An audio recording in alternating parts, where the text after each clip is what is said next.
నమస్తే, నేను Gautami. Welcome to political corridor. ముందుగా హైలైట్స్ చూద్దాం.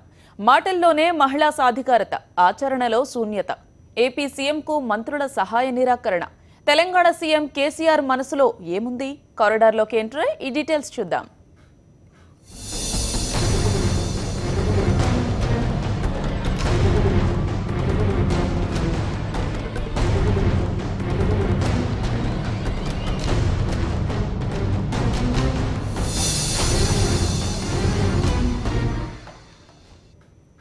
మహిళలదే ప్రపంచం. మహిళా దినోత్సవం గ్రాండ్గా చేసుకోవాలి. మహిళలకు అవకాశాలిచ్చింది టీడీపీనే. మహిళలకు పెద్దపీట వేసింది టీడీపీనే. మహిళలకు అన్నీ నేనే చేశా, డ్వాక్రా సంఘాలు సృష్టించింది నేనే అంటూ మహిళా దినోత్సవం రోజు సీఎం చంద్రబాబు బ్రహ్మాండమైన ఉపన్యాసం ఇచ్చారు. కానీ పాలనలో మాత్రం మహిళా సాధికారత ప్రకటనలకే పరిమితం. ఆయన ప్రభుత్వంలో అడుగడుగున మహిళలపై వివక్షే. ప్రభుత్వంలో అడుగడుగునా వివక్షే. మహిళా కమిషన్కు నిధులు లేవు. మహిళా సాధికార సంస్థకు నిధుల కొరత. కార్యాలయ నిర్వహణకు డబ్బులివ్వని బాబు సర్కార్. చైర్పర్సన్ సభ్యులకు ఘోర అవమానాలు. బాబు క్యాబినెట్లో మహిళా మంత్రులపైన చిన్నచూపు. శాఖల్లో స్వేచ్ఛ లేని మహిళా మంత్రులు. పాలనలో మహిళల దాడుల్లోనూ ఏపీనే అగ్రస్థానం. ప్రతిపక్ష మహిళలను టార్గెట్ చేయడంలో సర్కారు దూకుడు. ప్రపంచ మహిళా దినోత్సవం నాడు ఏపీ ప్రభుత్వం రాష్ట్ర వ్యాప్తంగా సంబరాలు జరుపుతోంది. కానీ అసలు రాష్ట్రంలో మహిళా సాధికారత ఏ మేరకు అమలవుతుందని ప్రశ్నించుకుంటే సమాధానం కనిపించడం లేదు. ఎందుకంటే సీఎం చంద్రబాబు పాలనలో అంత నిర్లక్ష్యం కనిపిస్తోంది. మహిళా కమిషన్ను సీఎం చంద్రబాబే ఏర్పాటు చేశారు. టీడీపీ నేత నన్నపనేని రాజకుమారిని చైర్పర్సన్గా, 6 మహిళలను సభ్యులుగా నియమించారు. మహిళల పట్ల జరిగే అరాచకాలకు, అకృత్యాలకు అడ్డుకట్ట వేయాల్సిన కీలకమైన కమిషన్ ఇది. అలాంటి కమిషన్కు పోస్టులైతే సీఎం చంద్రబాబు ఇచ్చారు, కానీ దాని నిర్వహణకు నిధులు మాత్రం ఇవ్వలేదు. ప్రభుత్వం ఇప్పటి వరకు ఆఫీస్ రెంట్ కూడా చెల్లించలేదు. దీంతో చైర్పర్సన్, సభ్యులు సొంత డబ్బులతో నడిపించాల్సిన దుస్థితి ఏర్పడింది. ఈ విషయం నన్నపనేని సీఎంతో మొరపెట్టుకున్నా ప్రభుత్వం నుంచి నిధులు మాత్రం రాలేదు. మహిళా సాధికార సంస్థ అని చెప్పి మరో సంస్థను కూడా ప్రభుత్వం ఏర్పాటు చేసింది. టీడీపీ పంచమర్తి అనురాధను చైర్పర్సన్గా, మరో 4 సభ్యులుగా నియమించారు. ఇక్కడ కూడా సేమ్ పరిస్థితి. మహిళా స్వావలంబనకు కృషి చేయడానికి ప్రత్యేక నిధులేవీ కేటాయించలేదు. అంతెందుకు సభ్యులకు టీఏ, డిఏలు ఇవ్వకుండా ఘోరంగా చంద్రబాబు ప్రభుత్వం అవమానిస్తోంది. సంస్థ బోర్డు మీటింగ్ జరిగితే విజయవాడలో ఉండడానికి మహిళా సభ్యులకు వసతి సదుపాయం కూడా లేని దుస్థితి. ప్రభుత్వంలోని మహిళా మంత్రులది ఇదే పరిస్థితి. ఓసీ, బీసీ, ఎస్సీ సామాజిక వర్గాల నుంచి పరిటాల సునీత, కిమిడి మృణాలిని, పీతల సుజాత మంత్రులుగా ఉన్నారు. వీళ్లు పేరుకే మంత్రులు, కానీ వీళ్ల శాఖల్లో సంస్కరణలు చేసేందుకు మాత్రం సీఎం చంద్రబాబు ఎలాంటి స్వేచ్ఛ ఇవ్వలేదు. ప్రోటోకాల్ పవర్ తప్ప శాఖల్లో అధికారులపై పెత్తనం మొత్తం సీఎం చంద్రబాబు తన గుప్పిట్లో పెట్టుకున్నారు. 3 మంత్రులకు ఈ 3 ఏళ్లలో చాలాసార్లు అధికారుల నుంచి చేదు అనుభవాలు ఎదురయ్యాయి. డ్వాక్రా రుణమాఫీల విషయంలోనూ చంద్రబాబు ఎన్నికల్లో నమ్మించి తర్వాత హామీ అమలు చేయకుండా వదిలేశారు. గతేడాది రాష్ట్రంలో మహిళలపై అకృత్యాలు 11% పెరిగాయి. ఇక రిషితేశ్వరి, వనజాక్షి, లావణ్య, సంధ్యారాణి వంటి మహిళల ఉదంతాలతో రాష్ట్రంలో మహిళల రక్షణ ఎలా ఉందో కొత్తగా చెప్పాల్సిన పనిలేదు.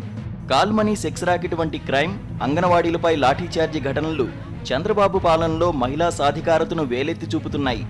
ఎమ్మెల్యే రోజాను టార్గెట్ చేయడం, అసెంబ్లీ నుంచి ఏడాది సస్పెండ్ చేయడం, మహిళా పార్లమెంటుకు హాజరు కానివ్వకుండా నిర్బంధించడం, ఇప్పుడు మరో ఏడాది సస్పెండ్ చేస్తామంటూ బెదిరించడం వంటి చర్యలు ఏపీలో మహిళా సాధికారత అన్న పదాన్నే ప్రశ్నార్థకం చేశాయి. ఎన్ Satish, principal correspondent, Sakshi news, Vijayawada. Andhra Pradesh ముఖ్యమంత్రి చంద్రబాబుపై ఆయన మంత్రులు అలిగారా? చంద్రబాబు వైఖరితో విసిగిపోయిన వాళ్లు సహాయ నిరాకరణకు దిగారా? కారణం లేకుండా చంద్రబాబు దూషిస్తుండడంతో మంత్రులు ఆయనను టైం చూసి ఇరకాటంలో పెడుతున్నారా? తాజా పరిణామాలు ఈ ప్రశ్నలన్నింటికీ అవుననే సమాధానమే చెబుతున్నాయి. చంద్రబాబుకు మంత్రుల షాక్. అసెంబ్లీలో తేటతెల్లమైన మంత్రుల వైఖరి. తీవ్ర కలవరంలో చంద్రబాబు. ప్రతిపక్ష నేతను తిట్టమని మంత్రులను బతిమాలుకున్న సీఎం మాటలు పట్టించుకోని మంత్రులు. ఫోన్లు చేసి ప్రెస్ మీట్లు పెట్టాలని మళ్లీ ఆదేశం. ఎమ్మెల్సీ టికెట్ల కేటాయింపుతో మారిన పొలిటికల్ పిక్చర్. రాజకీయాల్లో తనను మించిన సీనియర్ లేరని చెప్పుకునే ఆంధ్రప్రదేశ్ ముఖ్యమంత్రి చంద్రబాబుకు స్వంత మంత్రుల నుంచి షాక్ తగులుతోంది. మంత్రుల్లో అసహనం మొదలైనట్టు కనిపిస్తోంది. చంద్రబాబు అనుసరిస్తున్న వైఖరిని జీర్ణించుకోలేకపోతున్న మంత్రులు అసెంబ్లీ వేదికగా తమ నిరసనను పరోక్షంగా తెలుపుకున్నారు. అసెంబ్లీ సమావేశాల్లో ప్రభుత్వాన్ని ప్రతిపక్ష నేత పక్కా లెక్కలు, పగడ్బందీ ఆధారాలతో ప్రశ్నిస్తుంటే దానిని అడ్డుకునేందుకు సీఎం చంద్రబాబు విఫలయత్నం చేశారు. ఎప్పట్లానే చంద్రబాబు ప్రతిపక్ష నేత జగన్ మాట్లాడుతున్నప్పుడు మంత్రులను మధ్యలో లేచి టాపిక్ డైవర్ట్ చేయించాలని ఆదేశించారు. ఈ బాధ్యతను చీఫ్ విప్ కాల్వ శ్రీనివాసులకు అప్పగించారు. అప్పుడే మంత్రుల సహాయ నిరాకరణ బయటపడింది.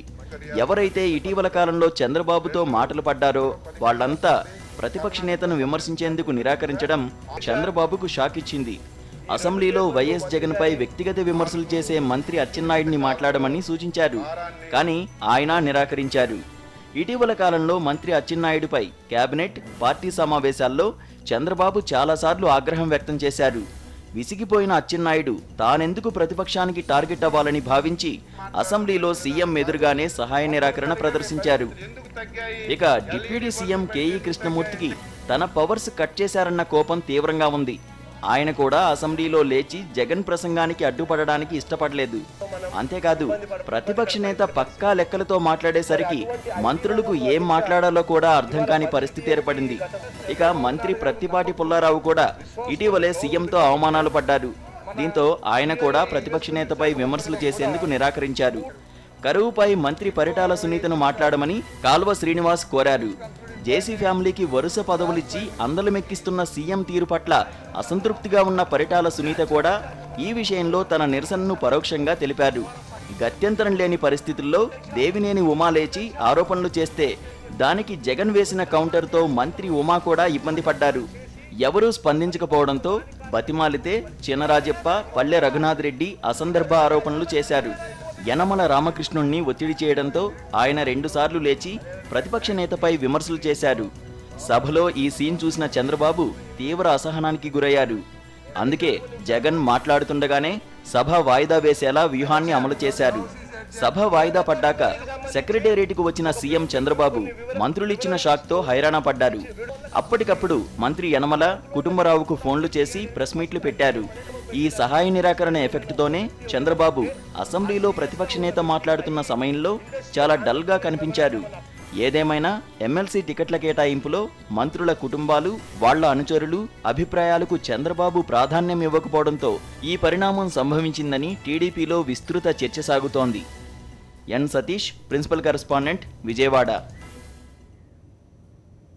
తెలంగాణ ముఖ్యమంత్రి కేసీఆర్ మనసులో ఏముంది? రాజకీయంగా సంచలన నిర్ణయాలు తీసుకునే ఆయన ఇప్పుడు ఏం ఆలోచన చేస్తున్నారు? పార్టీ వర్గాల్లో ప్రచారం అవుతున్న మాట నిజమేనా? టీఆర్ఎస్లో కొత్త ప్రచారం. త్వరలో కీలక నిర్ణయాలుంటాయంటున్న నేతలు. ముందస్తు ఎన్నికలపై చర్చ. 2018లోనే ఎన్నికలు ఉండవచ్చని ఊహాగానాలు. కేసీఆర్ ఆలోచనలపై గులాబీ దళంలో ఆసక్తి. అధికారంలోకి వచ్చి త్వరలో 3 ఏళ్లు పూర్తి చేసుకుంటున్న టీఆర్ఎస్లో ఈ మధ్య కొత్త మాటలు వినిపిస్తున్నాయి. రానున్న రోజుల్లో అధినేత కేసీఆర్ సంచలన నిర్ణయాలు తీసుకుంటారని పార్టీలో తెగ ప్రచారం జరుగుతోంది.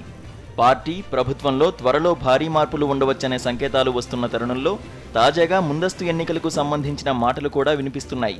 షెడ్యూల్ కన్నా ముందుగానే ఎన్నికలకు వెళ్లాలనే ఆలోచనలో కేసీఆర్ ఉన్నారనే మాటలు హాట్ టాపిక్గా మారాయి. గతంలోనూ ఇలాంటి ప్రచారం జరిగింది. అలాంటి అవకాశం లేదని, నియోజకవర్గాల పునర్విభజనతోనే ఎన్నికలు జరుగుతాయని టీఆర్ఎస్ నేతలు చెప్పుకొచ్చారు. కానీ డీలిమిటేషన్ ఇప్పట్లో జరగదని కేంద్ర ప్రభుత్వం చాలా సందర్భాల్లో స్పష్టం చేసింది. పార్లమెంట్లోనూ ఆ విషయం స్పష్టం చేసింది. కేసీఆర్తో పాటు టీఆర్ఎస్ ఎంపీలు కూడా నియోజకవర్గాల పునర్విభజన కోసం ప్రయత్నాలు చేశారు. ఆశించిన స్థాయిలో స్పందన లేదని భావిస్తున్న టీఆర్ఎస్ పార్లమెంటు మలివిడత బడ్జెట్ సమావేశాల్లో కేంద్రంపై మరింత ఒత్తిడి తీసుకొచ్చే ఆలోచనలో ఉంది. తెలంగాణలో అధికారంలోకి వచ్చిన తర్వాత వివిధ పార్టీలకు చెందిన ఎమ్మెల్యేలు భారీగా టీఆర్ఎస్లో చేరారు. నియోజకవర్గాల సంఖ్య పెరుగుతుందనే ఆశతోనే వాళ్లంతా టీఆర్ఎస్ కారెక్కారు. ఇప్పుడు డీలిమిటేషన్పై స్పష్టత లేకపోవడంతో పార్టీ ఫిరాయించిన ఎమ్మెల్యేలు కూడా ఆందోళన చెందుతున్నారు. ఈ పరిస్థితుల్లో 2018లోనే ఎన్నికలకు వెళ్లే అవకాశం ఉందని, దానికి అంతా సిద్ధంగా ఉండాలని పార్టీలో కొందరు ముఖ్య నేతలకు సంకేతాలు వచ్చినట్టు ప్రచారం జరుగుతోంది. త్వరలో జరిగే పార్టీ ప్లేనరీలో ఈ విషయమై కేసీఆర్ స్పష్టత ఇస్తారని నేతలంటున్నారు. రాజకీయంగా సంచలన నిర్ణయాలు తీసుకునే కేసీఆర్ మనసులో ఏముందనే విషయం పార్టీలో ఆసక్తికరంగా మారింది. ఊహించిన విధంగా ప్రచారాలకు అనుగుణంగా కేసీఆర్ ఎప్పుడూ వ్యవహరించారని, అన్నీ ఆలోచించి కేసీఆర్ ఆచితూచి నిర్ణయం తీసుకుంటారని కొందరు గులాబీ నేతలు అంటున్నారు. ఏ నరసింహారావు, ప్రిన్సిపల్ కరెస్పాండెంట్. కొత్త అసెంబ్లీ ప్రారంభమైన ఆనందం టీడీపీ నేతలకు మిగలడం లేదు. అసెంబ్లీ ప్రారంభమై 2 రోజులు కూడా కాకముందే 4 ముఖ్య నేతలకు కోర్టు కేసులు చిక్కులు చూపడ్డాయి. ఊహించని ఈ పరిణామం టీడీపీ నేతలను ఉక్కిరిబిక్కిరి చేస్తోంది. సీఎం, స్పీకర్, 2 మంత్రులు ఒకేసారి వివాదాల్లో ఇరుక్కోవడం టీడీపీని డిఫెన్స్లో పడేసింది.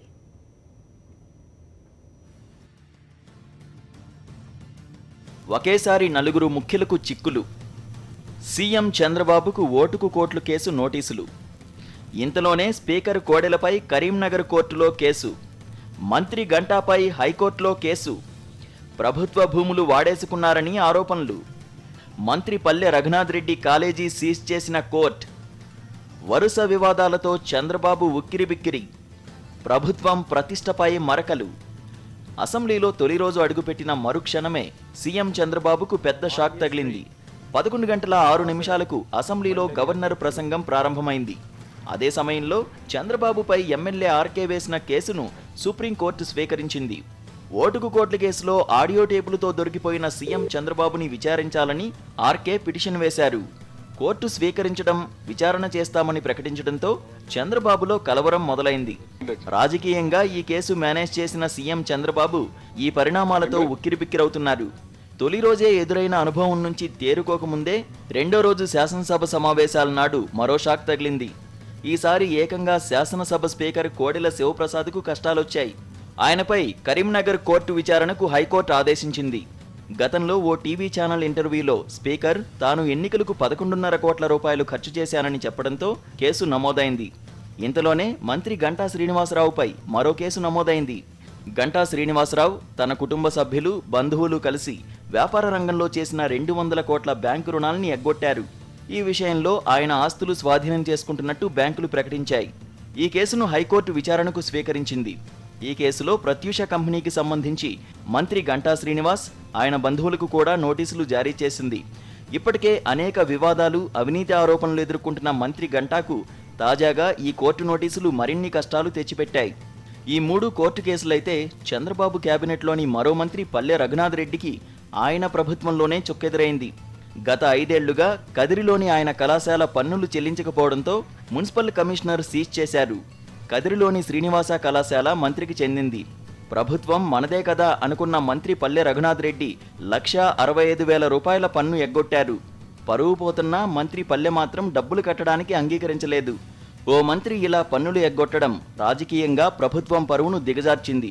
చంద్రబాబు, స్పీకర్, మంత్రులు గంటా, పల్లెలపై 2 రోజుల్లో నమోదైన కేసులు, పన్ను ఎగవేత వివాదాలు ప్రభుత్వం ప్రతిష్టను మంటగలిపాయని టీడీపీ నేతలు అసంతృప్తి వ్యక్తం చేస్తున్నారు. N Satish, principal correspondent, Sakshi news, Vijayawada. Political కారిడార్లో షార్ట్ బ్రేక్. మహిళా సాధికారత విషయంలో పాలకులు చెబుతున్న మాటలు ఆచరణలో అమలవుతున్నాయా? వినసొంపైన మాటలు మాట్లాడే పెద్దలు మహిళల విషయంలో ఎందుకు చిన్నచూపు చూస్తూ ఉంటారు?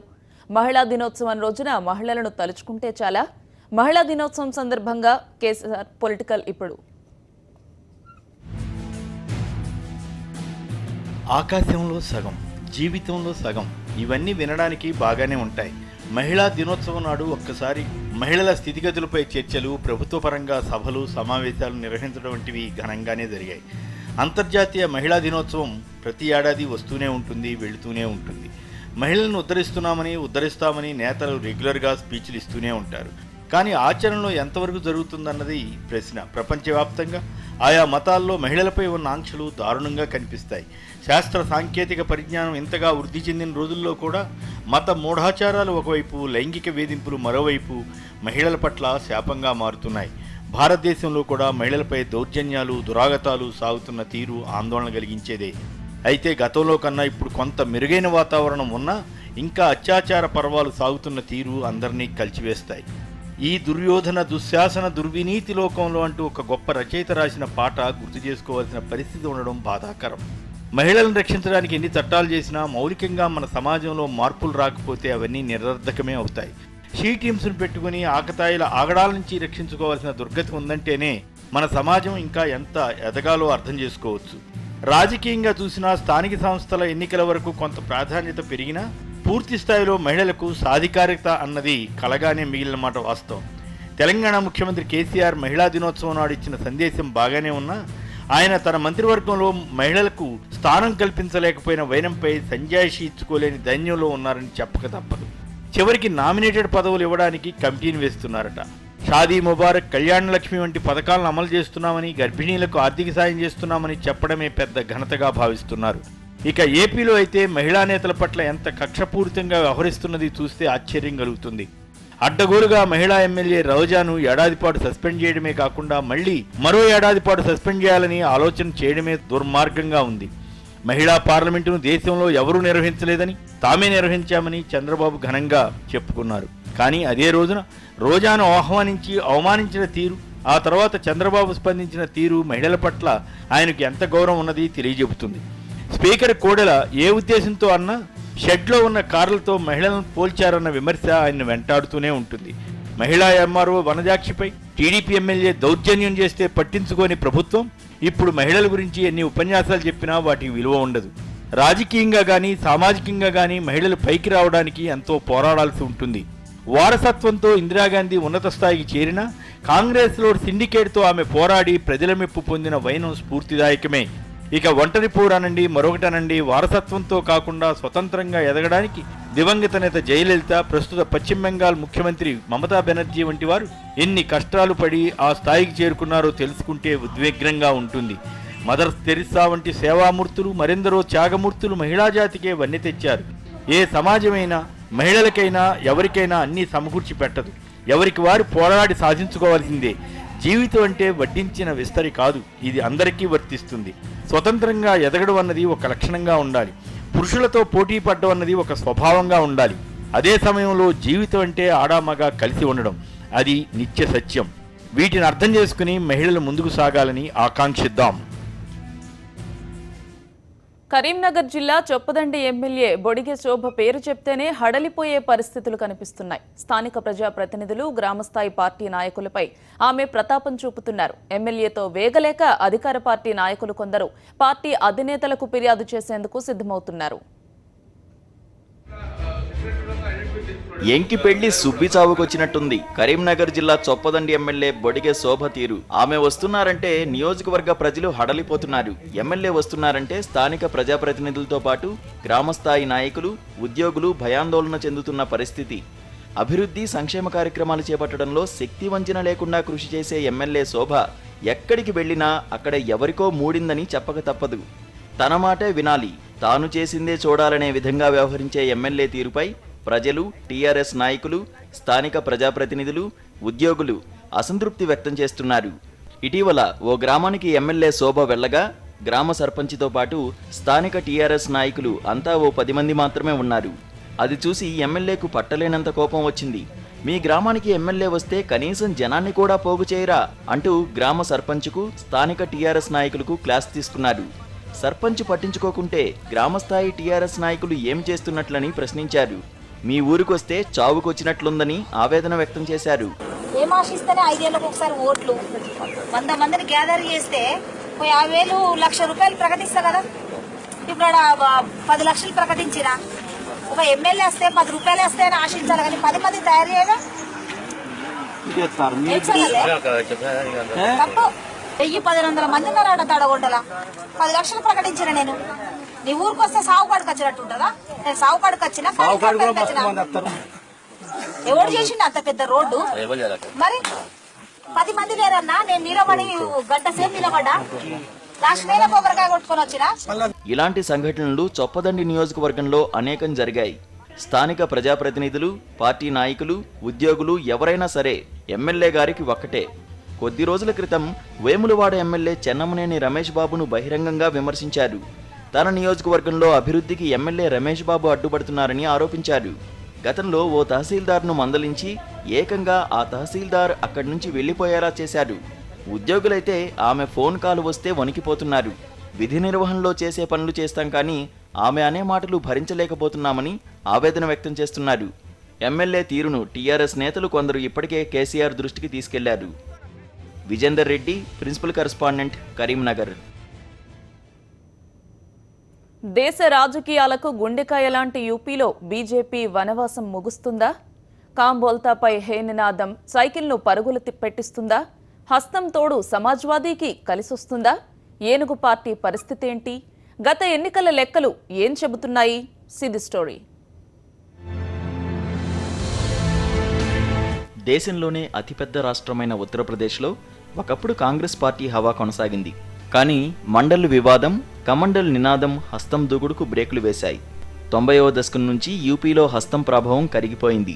బీజేపీ, సమాజ్వాదీ, బీఎస్పీలు బలంగా పాతుకుపోయాయి.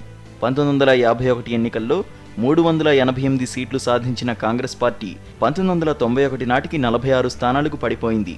1980లో 11 స్థానాలు మాత్రమే సాధించిన బీజేపీ 1991 నాటికి 221 స్థానాలు కైవసం చేసుకునే స్థాయికి ఎదిగింది. ఇక 1991 ఎన్నికల్లో 12 సీట్లు మాత్రమే సాధించిన బీఎస్పీ 2007లో ఒంటరిగా అధికారాన్ని కైవసం చేసుకుంది. 1993 ఎన్నికల్లో 109 సీట్లు సాధించిన సమాజ్వాదీ పార్టీ 2012 ఎన్నికల్లో ఒంటరిగా 224 స్థానాలను సాధించింది.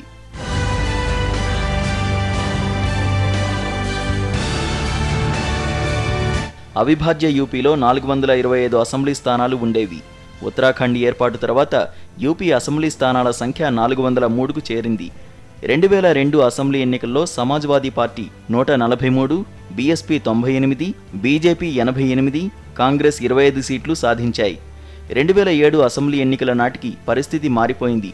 సమాజ్వాదీ పార్టీ ఘోర పరాజయం పాలైంది. సోషల్ ఇంజనీరింగ్ మంత్రంతో బీఎస్పీ విజయం సాధించింది.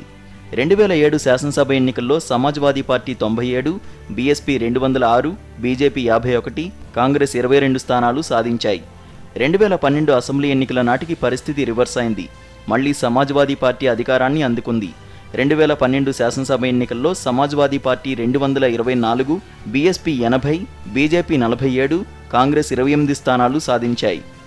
2014 లోక్సభ ఎన్నికల్లో అనూహ్య ఫలితాలు వచ్చాయి. మోదీ హవాతో కమలం అద్భుత స్థాయిలో కనిపించింది. మొత్తం 80 లోక్సభ స్థానాలకు గాను ఏకంగా 71 సీట్లలో బీజేపీ విజయం సాధించింది.